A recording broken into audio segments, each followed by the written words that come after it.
So how do we now change those limiting beliefs in our subconscious? Hi, this is Catrin here from Inspire New Beginnings and 2.1 Smile. And in the last videos, I talked about how limiting beliefs actually are created, or all beliefs for that matter, and B, how they affect us in our daily life. And today, I briefly talk about how we can change them. So as a little recap to understand once again, when we are little, and you can look at the previous videos for more information, we are basically like this huge big filter or a sponge that is taking on all sorts of information from everyone around us. Not necessarily as direct statements, but by observing how our parents act or interact with each other, how they interact with us, how we work with siblings, how we respond to the environment that's all around us. And out of this, we are creating, I shouldn't say that, it is created basically for us because we have no ability in those first years to consciously choose something and state yes or no, or this is true or this is not true. It basically is coming into us unfiltered. I think, yes, this is a good word, completely unfiltered. And now it's creating in our subconscious mind, like imagine this as a little container, our beliefs, our self-image, how we are seeing ourselves, but also our beliefs around everything. And later on, we may realize somehow we repeat certain patterns that stem from certain beliefs again and again and again. And once you have started now observing your behavior a little bit, or your daily lives, or your areas where you feel limited, then you may have realized, I actually am holding some limiting beliefs. There are the second important part was, once they are created, the container or the subconscious mind is now running a certain process on autopilot and is sending out that information into your outside world, I call it, and creating opportunities and circumstances right in front of you that prove to you that you are right. So even if the belief you're holding may not serve you and may definitely not be the truth, you perceive it as your truth in your subconscious mind, not necessarily conscious either.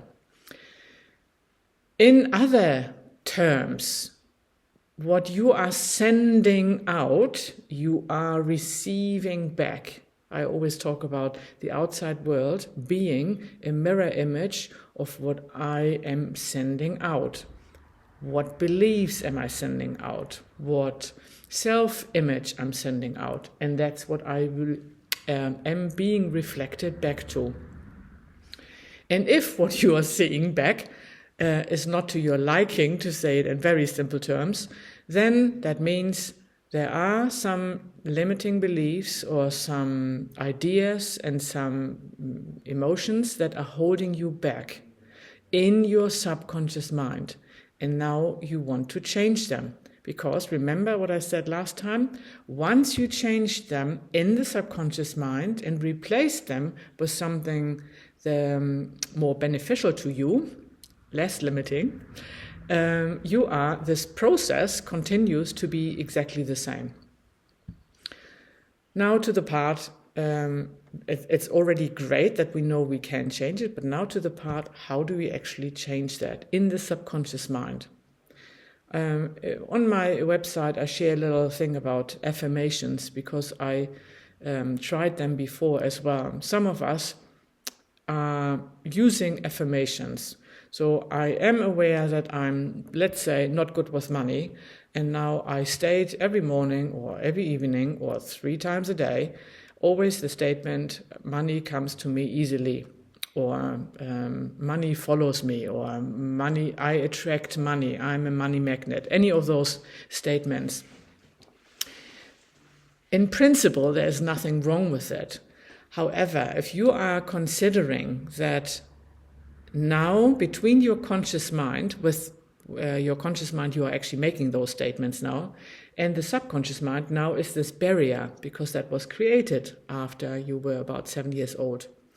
And by simply repeating something, only repeating it, it's not really filtering through into your subconscious to replace that old belief.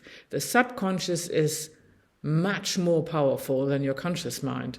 So you can state, I'm a money magnet, a lot, and nothing will change. And the reason for that is simply, it's not replacing the original belief that you are holding in your subconscious, which is a lot stronger, which may be, I don't deserve to earn money, or I will never be rich, or any of those things that you may be holding. There are, from my experience, and I tried a lot, 2 ways to replace those. And one is hypnotherapy, which can be very effective for certain people, because in hypnotherapy you are accessing your subconscious mind, and that's where we need to have the change happening. So that would be one way. And the other way is 2-pointing. So why do I love 2-pointing so much? First of all, I love that I actually don't need to know which of these beliefs I'm holding that is limiting me. So the point of 2-pointing is not to figure out which one is it that's limiting me, or which limiting beliefs am I holding that are preventing me from expressing myself, being creative, having good relationships. That's not the point of 2-pointing. The point of 2-pointing is simply understanding, yes, there is a limiting belief. I call them energy blocks. And all I want is to release it. And that's what 2-pointing does. And the process is so simple, yet it's also easy not to do. Because there's a little thing in your subconscious where the subconscious mind hates any changes and doesn't like change at all. So when it kind of feels, there is change coming, it will put up a lot of obstacles and blocks to prevent that change from happening, because it likes the status quo. And that can come in the form of us thinking, oh, this is far too easy, or this can't work, or where is the proof in that? Any of those things, which will then make us stop to do it. However, I have been 2-pointing now for almost 15 years, and I find this process extremely simple, easy, very practical, and have seen results not only in my life, but in the lives of many others I have been working with, had the pleasure of doing workshops or one-on-one sessions. So the key point here is we have to reach the subconscious mind. And we cannot reach that with our conscious mind. So therefore, any modality that uses the conscious mind, and we can be, by the way, we can have short-term results with other modalities, because in those moments we are always aware, we are very conscious, we are observing, and so we may sometimes see a little change. Long term, though, unless we change what's in the subconscious, those changes will go back to the status quo that was created for us, that has been programmed when we were little. If you are interested in the modality, and I encourage you to use, any that serves that purpose, try out different modalities too. I'm not saying there are none others.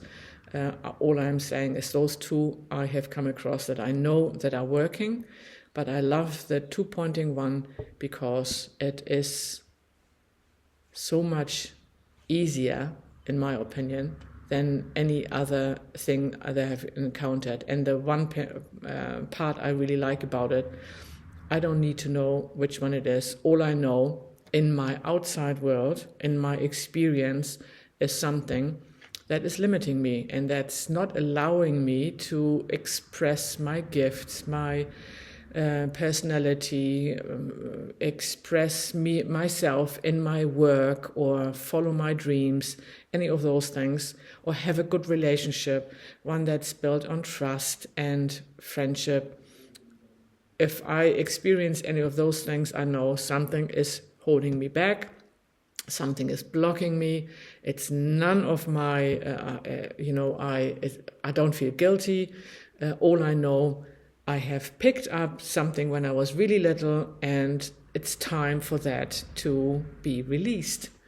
And two-pointing is ideal for that. So if you would like to know more information or join a workshop, or simply, follow my online workshop, which is free online too, just send me a message or go to my website and we go from there. For now, I wish you beliefs that serve you, that create opportunities to prove to you you deserve great relationships, wonderful health, a rich and joyful life for as long as you want. Bye for now.